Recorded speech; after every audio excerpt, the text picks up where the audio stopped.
Tom Ciul, and I live in Smith Creek, and I make harpsichords and clavichords and early pianos and all those weird things over there. And interestingly enough, I got interested in these kinds of pieces and this music when I was studying the piano, and my father had my brothers and my sister all play. And my taste went to music from the 18th century. And I have the whole thing be blamed on the third grade John Thompson piano course, which has a picture of Handel playing the harpsichord, and I figured, oh my, I got to get one of those. You know what? I had that same booklet for Great when books. I was on. I recommend people use them to this day. Yep. They progress very rapidly. And so at about 6th grade, the bug hit me real hard, and I got books out of the library, and I bought recordings of harpsichords, and I figured, well, I can make one of those. And my father had a grocery store, and we had a meat saw in the band room, and that's where my first harpsichord, the first attempt at a harpsichord, was made, and it was, of course, a tragedy. And little by little, I saved my money, and my brother said, well, buy a kit for a harpsichord. And did that in high school. I spent like car money at that time, $1,500 for a kit for a harpsichord, and it showed up in 3 boxes, and nothing in the box looked like a harpsichord. And little by little, I got it together, and by the time first year of college rolled around, I had a playing instrument, and everything, one thing led to another. And then I built a clavichord from a kit, which is a forerunner of the piano. And then someone asked me, could you make me one of those? And I said, well, sure, I could make one of those. And this time I just bought the lumber and went from there. But in the course of, 30-some years, I've got to the point where I make several different kinds of harpsichords and pianos. And I've worked 30 years now. I hate to say I'm getting old. With the Detroit Symphony Orchestra, and I work with Michigan Opera Theater all the time. Last fall we did Marriage of Figaro again. And actually I've done so many operas at Michigan Opera, I no longer want to do or be around Marriage or Barbara of Seville. It's horrible. That's the one they make fun of in Bugs Bunny. Yeah. What's opera doc? Kill a rabbit. Oh yeah. And so Rossini was an amazing man. He was a friend of Beethoven. He wrote that opera. And he quit doing everything. He lived to be about 90 years old. I guess he just kicked back, smoked cigars for the rest of his lifetime. But yeah, I work with the opera companies and touring groups from Europe. I've used my instruments, and I've got them all over the Midwest, and I think one in Asia and a couple in Europe. So I don't know how that all happened to me, but it did. I absolutely love instruments. This is a nice little harpsichord. This is a copy of an Italian harpsichord from the Stern Collection at University of Michigan.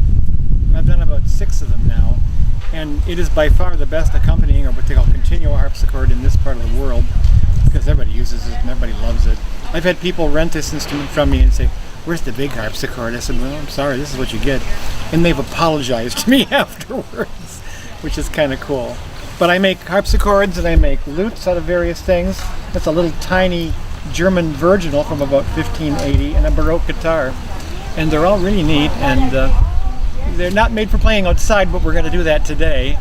And they're delightful. And the thing is that they're close to modern instruments, but they're just different enough where it makes the music really special. And there's a whole industry that's growing up around these instruments called early music, or original instrument performance, where they want to play Bach and Mozart and Handel on instruments from that time period rather than modern pianos, because it just doesn't work at all. Right. And that's where I come in. I like to refer to myself as St. Clair County's best kept secret. All right, Thanks for coming, everybody. This is our 4th annual garden party in the library. 4th one already. I want to introduce Tom Ciul. He's going to talk about his instruments, and also when he's done here, he brought a piano and a harpsichord that is upstairs. So when he's done with his talk, he'll probably want you guys to go upstairs. But before he does that, we're going to do the door prizes. So Tom, it's all yours. Hi. It's lovely to have a accompaniment with a lawnmower. Yeah. I always appreciate it. That's possible. Throw something at you, please. And I live about 10 miles from here in Smith Creek, where the fun is done. Tom, you're going to have to talk a little louder. Okay. And I make all these wonderful instruments, for me a lot, and for customers, thank God. I mainly make harpsichords, and I make 18th century pianos. There's a really good one upstairs. And I rent them out for concert instruments to Detroit Symphonies. Been using my instruments way too long. 30 years. God, I'm really getting old. The Michigan Opera uses my instruments. They've done an opera is something they should make convicts listen to, of course. But I love opera, God help me. And so I do all that, and groups from Europe and Asia have used my instruments, and it's just fun. Now, I got started with this nonsense when I was like in 5th grade. my father made my brothers and sister all play that piano. And I was playing the John Thompson piano course, the third grade volume, and there's a picture of George Frederick Handel playing the harpsichord. I figured, God, I gotta get one of those. And at that point, there was no place to get one of those unless you like made it. So one thing led to another, and I got some pictures. In sixth grade, my father had a grocery store, and there was a bandsaw in the meat room. And I tried to make my first harpsichord on the meat saw, and it was that good. So that one didn't play. And then I saved my money, and I got a kit for one in high school, and then that kit, big boxes came full of parts. It didn't look anything like a harpsichord. But I put it together anyway, and I made that, and I made another one, and someone said, "Can you make me one of those?" And I said, "Absolutely." And this time I just got lumber. And one thing led to another, and I've made about 70 or 80 instruments, which is amazing. It's possible. But it is. And I like to tell people that if you tell me what you're doing, I can get within 50 years. Because in this business now, there's a movement called the Original Instruments Performance, where they play volume handle on instruments from that time period. It's so much better than the modern piano. Not that I don't like modern pianos, but it's the wrong sound, the wrong action. So I guess I can start by saying that this is a little harpsichord. It's a cute one. And it's based on an original in a museum in Germany from 1580. What is this good for? Well, you use it on a picnic like today, of course. And I've also had an initial use as a jewelry box. And on this side of the jewelry box, I've got, remember in kindergarten when you made some macaroni jewelry? Well, this is macaroni jewelry, but it's 23-karat gold leaf because I can do that too, and I should get help with that. But anyway, harpsichords, and the little ones, tend to be really decorated. If you look in here, there's a little paper rose. That's a really nice rose, and do you see what they did back in the 18th century? Mine looks like a caveman did it. But you got to start somewhere. Did you make this harpsichord? Oh, absolutely. I made everything. Wow. No, this one's from Walmart. It's Atelier Travesson at Walmart, of course. But this instrument isn't much good for anything. You can play every 1, 4, and 5 chord. You can accompany rock and roll. We'll be doing that, but it's got a lovely sound.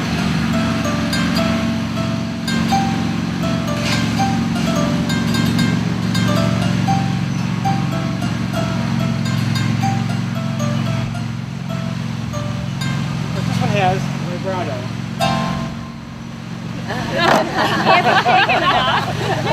That's free, of course. Now next I'm going to attempt to play the guitar. Now, as you can see, there's no rose in that one yet because I'm lazy, but there is some ketchup stuff to plastic. One of my son's friends did that, and I have not been able to get it off yet. So, you know, you do. It may have made it sound better, but you never know. The guitar is an instrument that becomes popular in Europe in around 1580s. This is a 5-chorus guitar. It's got every string but the low E string. When the guitar first started, it only had 4 strings, so it's a big ukulele. But they were really popular.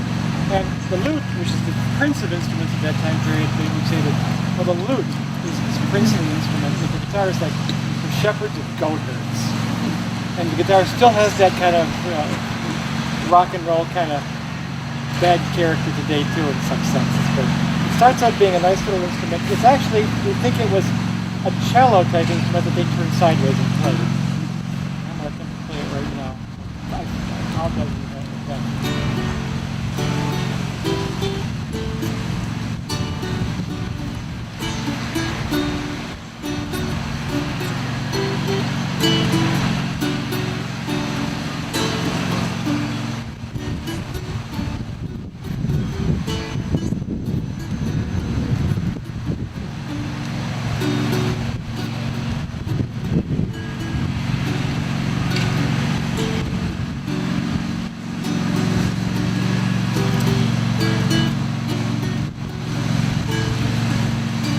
As you can see, it's got a bunch of strings on it because the strings back then tended to be double strung.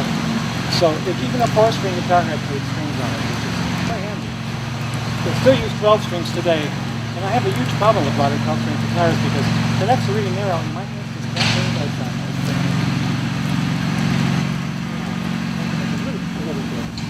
Now, the lute comes over to Europe during the Crusades because the Europeans not only fought with the Muslims over there, but they brought a lot of culture back there. There are really no string instruments in Europe until after the Crusades. And one of the things they brought back was the lute, which they still use them today. That's called an oud, which I believe is O-U-D. Now the Europeans fell in love with the lute because it had so many strings on it and you could do so much music with it. Now, once again, this is a quiet instrument and the lawnmower guy is Can I go slap him? Go slap him. Somebody slap him. But this lute has 8 courses. It's got 8 sets of strings. And this lute here, the low note here, is the same low note the harpsichord has. So it's got huge range. Interestingly enough, the lute and the harpsichord play the same music until about the middle of the 16th century when the French guy named Jean-Pierre de Chambonnier actually invented a school of harpsichord playing. So harpsichord music and lute music is the same thing. The other thing is the lute and the harpsichord were always used in the accompaniment of vocalists and string players. So that's what they call a continuo role, which is very important. And see if we can make some noise on this board there.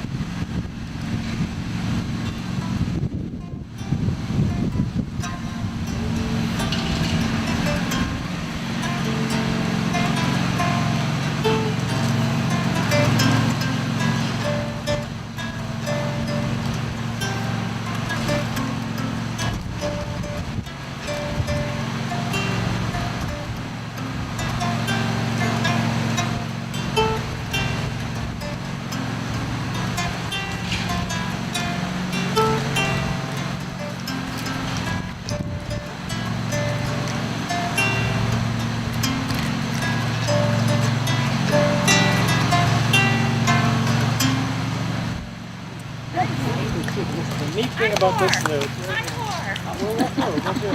is that this lute is made out of a gourd.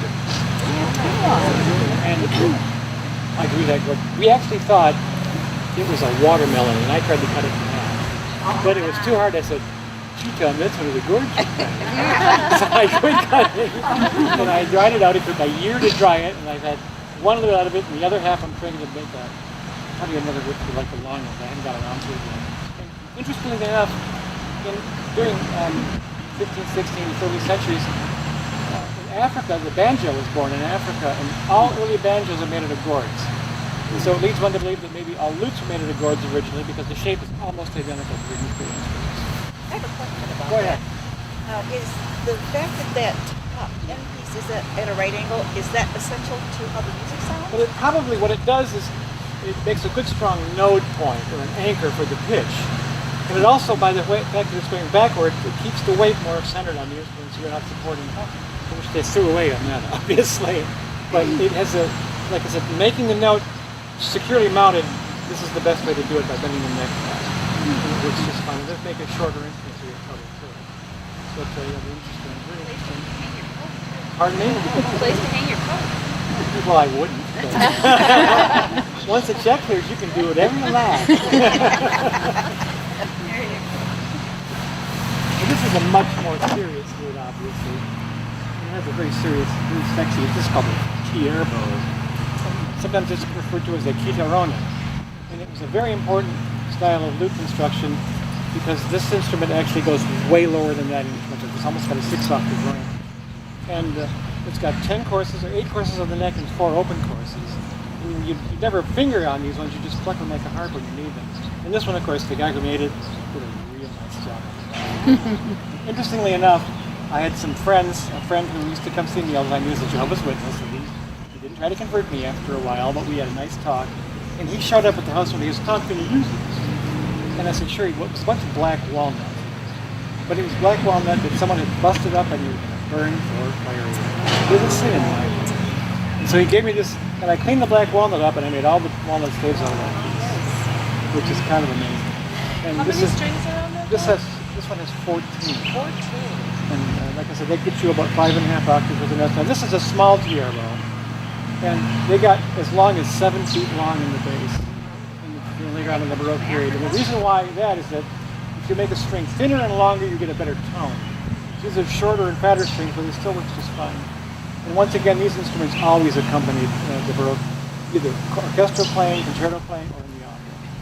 And I've seen as many as 2 or 3 of these in an orchestra at a time, along with a couple of harpsichords. And that's the best part of the orchestra, as far as I'm concerned. What would be the era of that one? This one is about, the plan I think was from 1580 or 1590. And they were used as late as Schubert, which is about 1820. And they were using the bass section of the orchestra because the more bass sound you can get, the better the tone. Now, you won't ever see it written in a Schubert score because people just knew to play them. So they disappeared after that, but they were used very widely until the late early middle. No, actually, late What's it classical. called? It's called a tierbo. A tierbo? It's someone says it should be called tierbo. My name is not Thomas, it's Thomas, so to me it's a tierbo. Okay, so I've heard it pronounced both ways, and as far as it goes, I'm the only guy who knows about this, so you gotta believe me. It's nice the way that works. And I'll play a little piece of hot dance music from 1521. It's called the Dancery of 1521 by Ciul. I believe this is a Galliard. And all Renaissance and most Baroque music, it's all dance music. But by the time Bach comes around, you'd hurt yourself trying to dance to that stuff.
Like I said, anything you can play on a harpsichord, you can play on a lute. I've heard some things on the lute that I couldn't play on a harpsichord.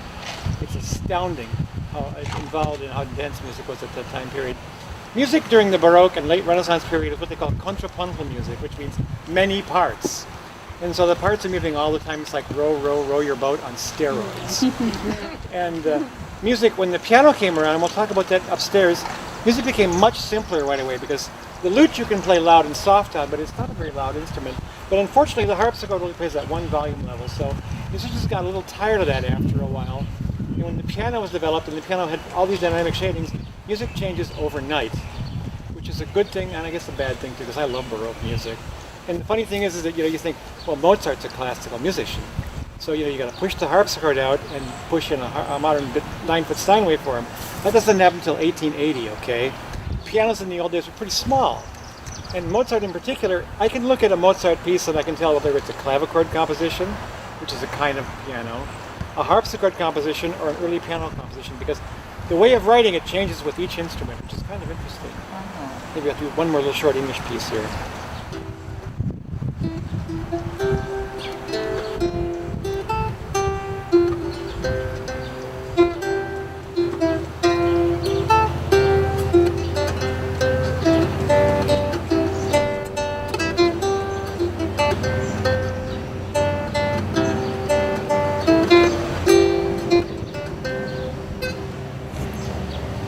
And you'll see the roses on these instruments too. Most of my harpsichords have roses on them too, and it's purely a decorative function. Because it doesn't matter, I found this out by experiment, it doesn't matter if you let the air out of the instrument or not, because the air on both sides is vibrating, and this is called a chordophone. And what that means is that it uses strings to make vibrations. When the string vibrates, the bridge transmits the vibrations to the soundboard, which vibrates the air around it, which comes to our ear and is picked up by our eardrums. Are these metal? Interestingly enough, this is cool. Now, because I tripped. The top strings are nylon on this instrument, but in the old days they would have been gut, which of course comes from stretching out gut, which is disgusting. But the old strings that got thicker gut wouldn't work anymore, so they used nylon or silk threads, and they would wrap them with usually silver. They've been making strings like that for about 1,000 years. My favorite strings are from a company called Aquila, which is a European company. I think it's American now. And there used to be an ad on the Aquila package. It said, "Oh, the best strings west of the Alps are, of course, the Ciul strings." And it's dated 1521 by Adrian Marat. They've been around a while. But the strings are, the gut strings were soaked and stretched and stretched and stretched and dried until they dried, and they're almost like plastic. And the bass strings are always the same. They're silk core with wrappings on it. And if you play the guitar, next time you break a bass string, you can actually see these little teeny fibers inside of this. Thin little strands of silk. It's amazing how strong natural materials can be. Because, I mean, this wouldn't be any better if it had a metal frame, and neither would that. And the only reason why there's a metal frame on your piano is because technology went hand in hand with instruments. And when they invented steel in the 18th, 19th century, steel went into the strings, it went into the frames of pianos, went into the frames of concert halls. Concert halls got bigger, so instruments had to make more noise, so you put steel frames in them and really crank the tension up. But don't be near a piano string when it breaks. It's under 27,000 pounds per square inch. That's a lot of tension. And now I'll play the harpsichord, which is actually kind of good. What is the other? Pardon me? What is the other wood besides walnut? Oh, that's maple, and the tops are always spruce. The spruce is they call it a soft wood, but it's hard as a devil. The grains in spruce are like steel, and they have a very nice structure, and they make a really good tone quality. What they call quartered sawn spruce, which is tight together.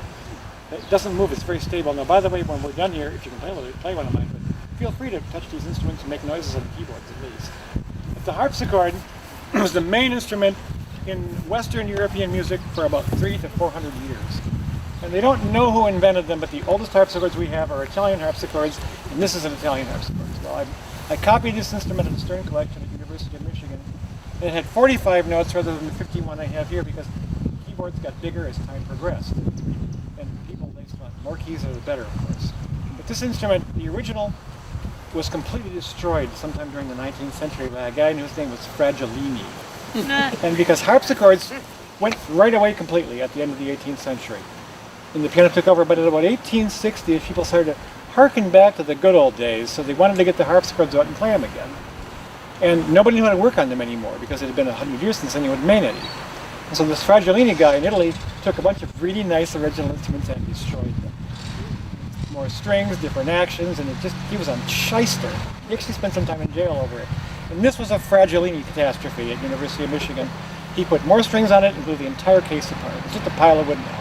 And I was able to measure it, find out what was original, and I made like 7 copies of this instrument now, and it's a really nice harpsichord.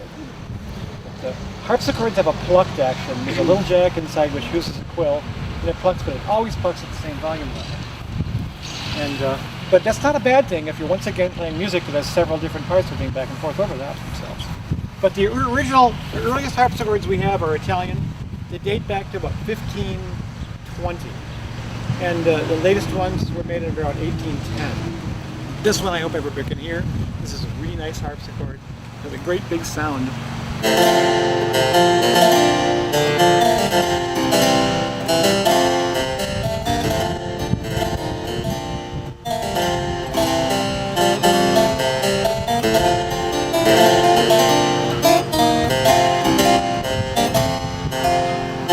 And you can do this to it.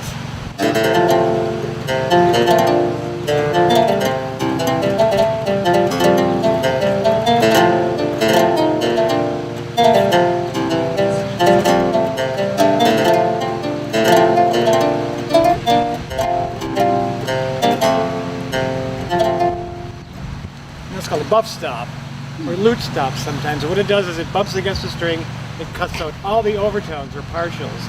And this is a neat one because it's really loud. It means my soundboard's really working and doing exactly what it's supposed to. Because you can touch a string. If you've probably heard a good guitarist, you've heard them occasionally play what do they call that? The harmonics. They'll touch the string halfway up and pluck it, and it rings beautifully. And the fundamental is so strong on this instrument that it has a great amount of toning, which is a good thing.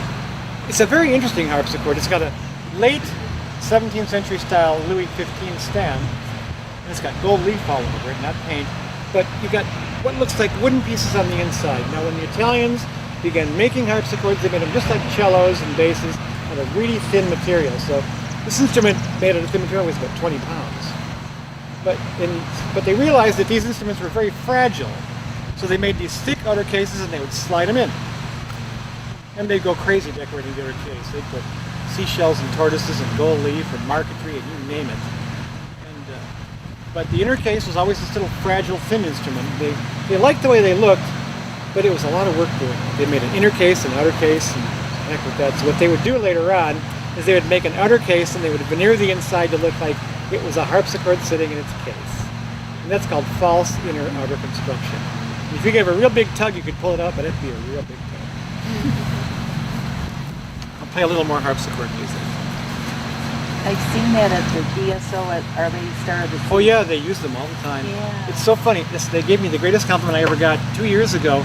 This wonderful little Korean girl, she played Bach's Brandenburg Concerto No. 5. Now Bach was a genius, and he invented the keyboard concerto, which is quite an honor.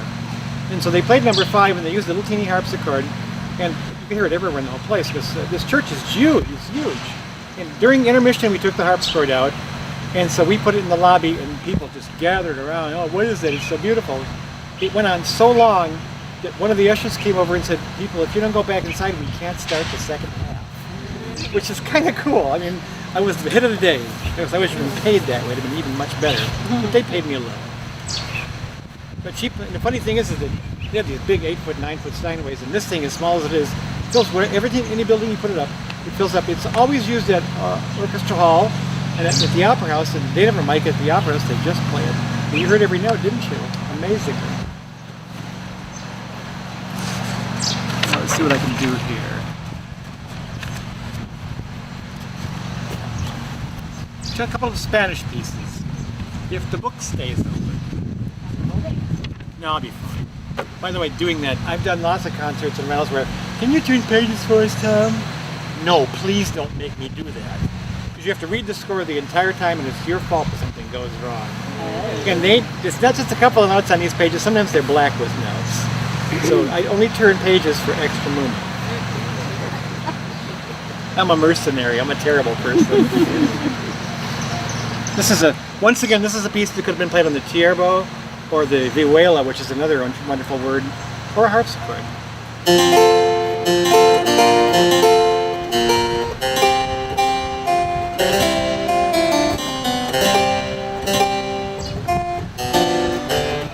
That real badly. See, I'm not ashamed to admit that.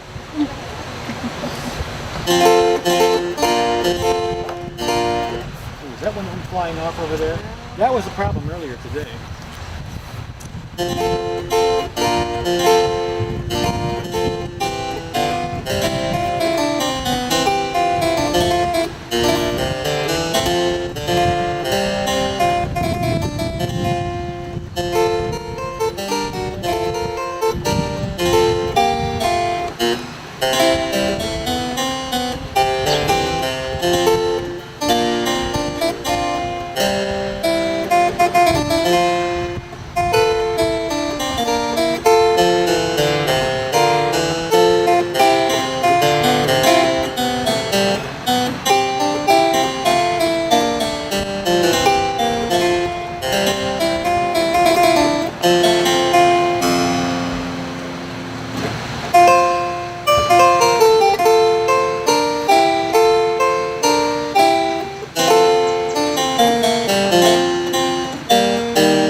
Okay, they stopped all the time.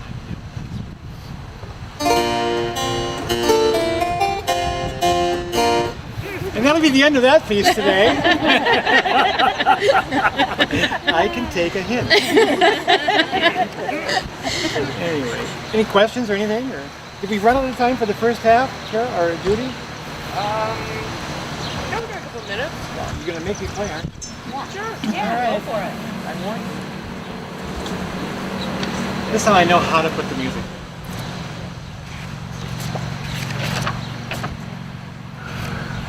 That was the kind of music they were dancing when they were. Absolutely. What was that? Those were, let me see. Those were two pavans, which are a slow dance, a very stately dance. There were pavans and sarabands, minuets, galliards. Those line dances. Oh, absolutely, yeah, they actually, it's about the same because Alman, Maine becomes Alman, or left or right in country line dancing. And as a matter of fact, if you really like Renaissance and Baroque music, bluegrass music is, English Renaissance music, you get stuck in the hills that stuff. It's wonderful stuff. Let me try a beautiful little French piece here. This man's name was Attigné, and he wasn't a composer as much as he was an arranger. And he would arrange pieces that were popular and sell them for music because people wanted to play at home and needed music. This is Tant que vive, which means so that I live. Like. Let me see, we got the music going the right direction this time. All right.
My pleasure.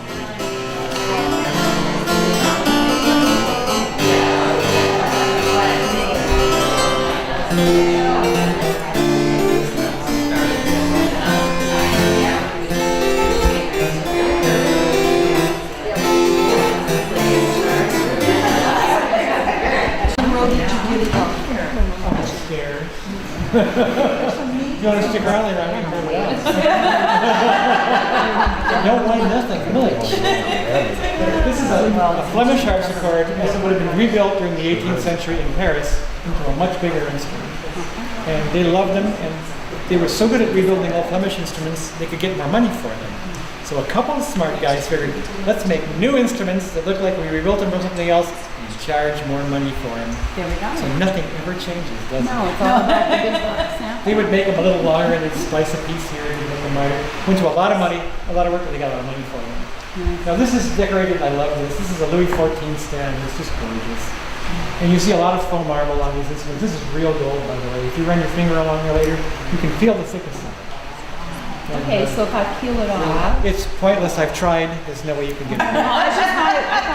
I once scraped all the paint off one of these devils, and I put the gold in a coffee can, and I couldn't get it hard enough to melt the gold and get rid of the waste. So I got a nice big can of whatever if you want to buy it. But you make this. Oh, absolutely, yeah, absolutely. This is as a matter of fact, this started out as a kid harpsichord. And I went to a school in Ann Arbor because they wanted to use the little red one for a concert. And so I walked in, on top of the benches and back is this harpsichord sitting there, forgotten, not finished. He says, listen, I'll trade you a playable instrument for it. And it was a bad harpsichord. So I was a crook then. And so I traded him for it, and it was a single manual harpsichord. I made it 5 inches longer, and 1.25 inches deeper, and then another keyboard. I turned it into a double manual harpsichord, just like the French guys did in Paris in the 18th century. This is a Flemish harpsichord in Grand Ravelais, a big rebuild. And I put this beautiful Louis XV stand, and the gold leaf and the painting, and I just can't control myself ever. But this is neat. This has, make sure you can see this, there's 2 keyboards on it. Now the little red Italian had 1 string per note. This has 3 strings per note. I'll put that right down. For the top, I was just playing for the top level and the bottom level are the same The notes. same pitch, plucked at a different spot. So it makes a different tone now. Okay. There's what they call 8-foot pitch. Now, what the hell is that? We don't In organ vernacular, an 8-foot pipe makes a certain tone, and this is what this is pitched at. Now in organs you get 16s, you get 4s, 2 1/3, 1 1/3, all kinds of weird combinations. And this uses 2 8-foot strings and a 4-foot string, an octave higher, like a 12-string guitar. I've also made harpsichords with a 16-foot stop, an octave lower, and it's about 9 feet long, and I'll never do it again, I promise. So, this instrument, the lower 8 manual, which is my favorite, has this wonderful rich sound. Somebody was chewing out of it.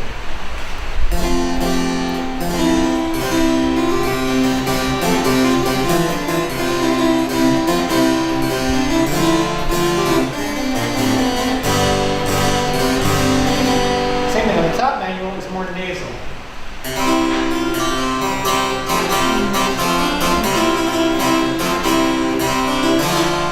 What's the top manual? There you go.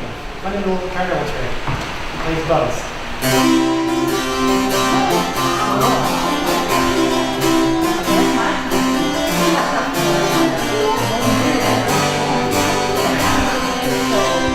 If I do this, it plays the octaves well.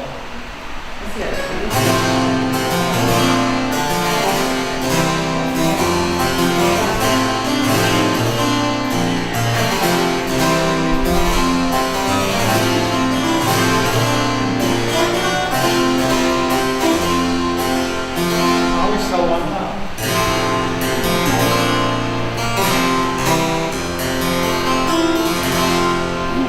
This one also has the box stop.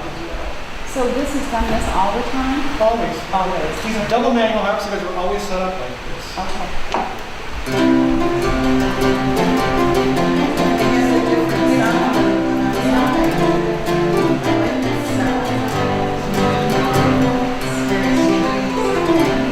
I reinvented an instrument that was popular during box time called Lautenwerker, which means lute harpsichord. And I made those with gut strings on them. They sound just like lutes. And I've actually gotten to the point where I put a pedal on them. And when you press the pedal, it makes a vibrato just like a string player does. And I did that for, they said, well, we need a tierbo player. For they did Julius Caesar at MOT a few years ago. But they needed a tierbo player, and there was a guy in Sarnia who wouldn't do it. I don't know why not. And so I said, wait, I make a harpsichord, sounds like a lick. He goes, no, you don't. And so I said, bring it in after the weekend. And I finished it in 4 days. And I played it for them, and Ciul came in, she said, I gotta hear this. She goes, you monster. And so they used that rather than a tierbo player in the opera, and it was just good. Oh my God. I come here and I listen to opera music all the time because it's so much fun on YouTube. And it's on YouTube, but you can figure the last place out here is where to find opera. There it is. Oops, I dropped one. Yeah. The fan did that for us. Now I'm going to play a little piece by Bach here, which I imagine everybody's heard. I could have used a couple of leading stops. And I'll try it again. It's a wrong damn piece.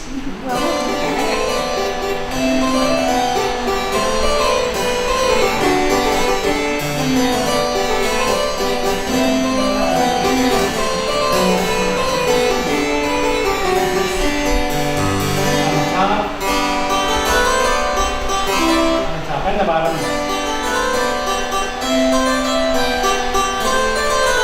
And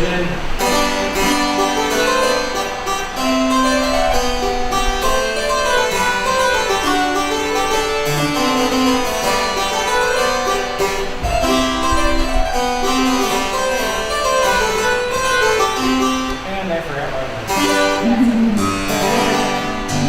The system has a much bigger keyboard. It has 56 and 16 notes. It goes from GG to the bass to F3 on top. And that's, you don't even need that many notes. Bach only needs 56 notes. So you see instruments were much smaller. Piano gets 88 keys at the end of the 19th century by adding 3 more notes to make the top 8 stronger. And you don't want to play the music that needs all 88 notes because it's too hard. Yeah, that's. Now, even Mozart, as I'm going to point out just in a few seconds, is on only a 61-note keyboard. Mozart never exceeds 5 octaves. And Beethoven, who was an absolute genius, he had a 5-octave piano for the first 2/3 of the sonatas, and somebody gave him, in fact, I think John Broadwood gave him a big 6-octave piano that went all the way across Europe and in boats and everything to get to him. And by the time he got to him, it was a record. He was deaf anyway, so it didn't matter. And he uses 6 octaves for the later sonatas, but what's really amazing about Beethoven is in the 5-octave pieces, he's getting to the end of the keyboard. He's going to run out of notes, and he knows it's what's he do? He modulates down his instrument. Oh my God, I wish I could. But he was a genius. He's an absolute genius. Should we go to the piano now and talk about the piano? It's more fun. Yes. I noticed that you call this a piano. And you call that a piano or not? It's a harpsichord. Okay. And I see no pedals.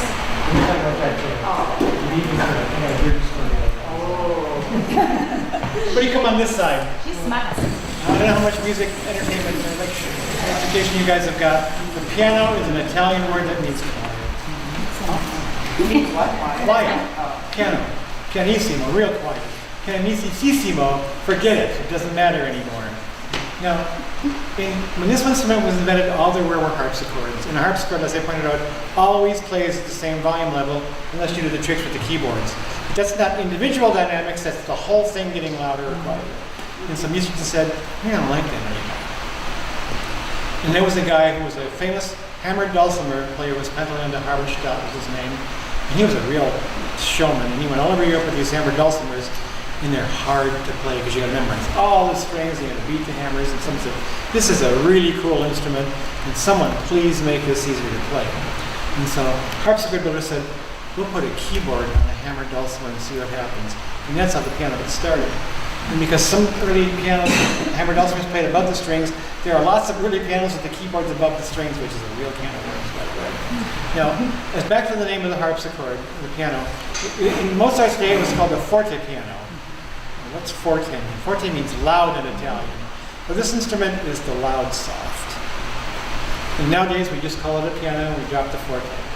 And as a matter of fact, in modern musicians' parlance, if you say forte piano, you mean this. And if you say piano, you mean the big 9-foot Steinway. And the reason why Steinways are black is because they're really ugly.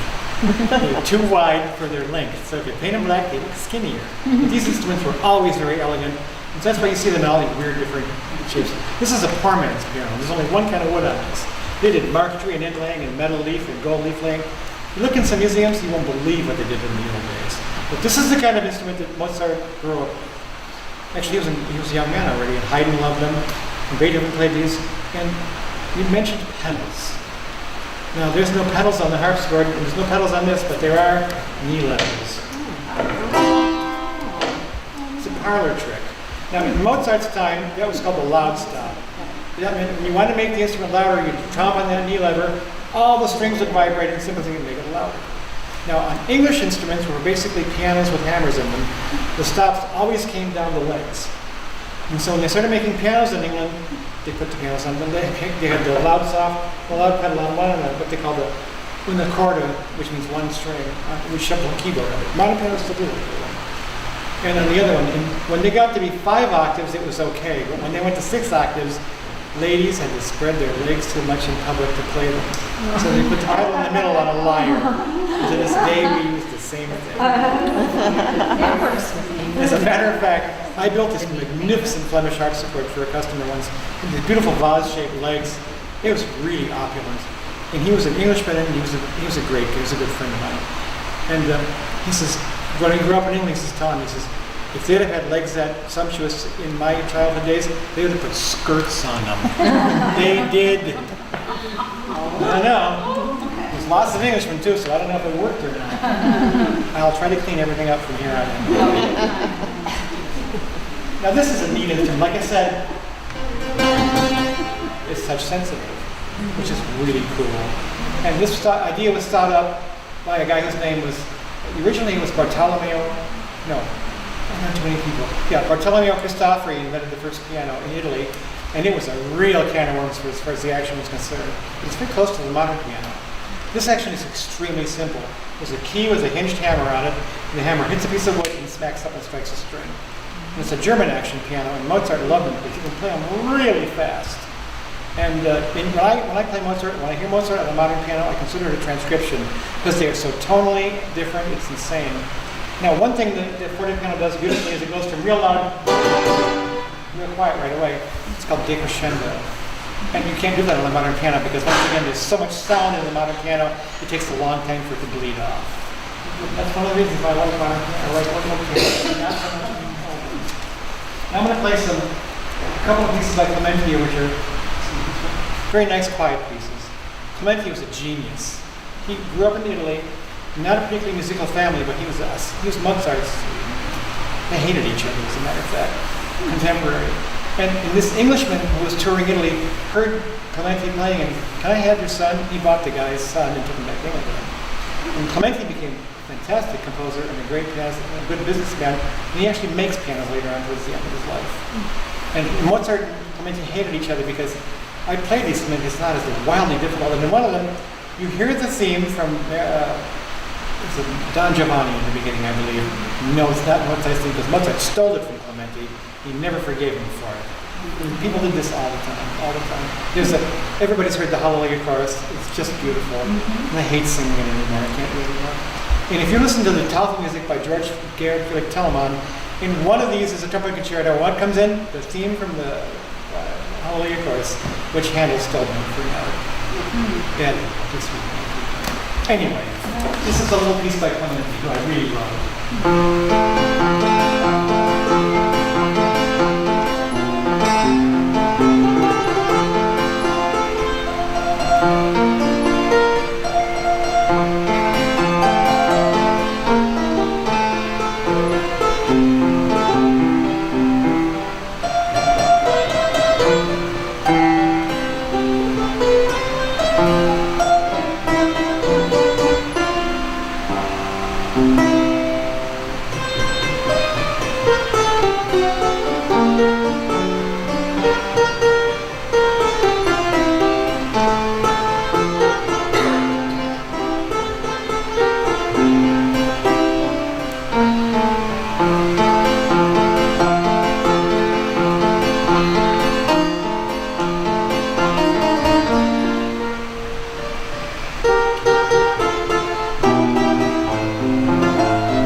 One more? I want to play a real treat, a neat piece of music. It's by one of my favorite guys, the old Wolfgang Amadeus Mozart. This is a adagio for the glass harmonica, which is an instrument that was very popular. It's a series of spinning balls that were in a water trough, and you put your fingers on it like a champagne glass and it would vibrate. And this is the same thing on a keyboard. I just got this. It's smaller than the edition I'm playing, so I'm sneaking behind it.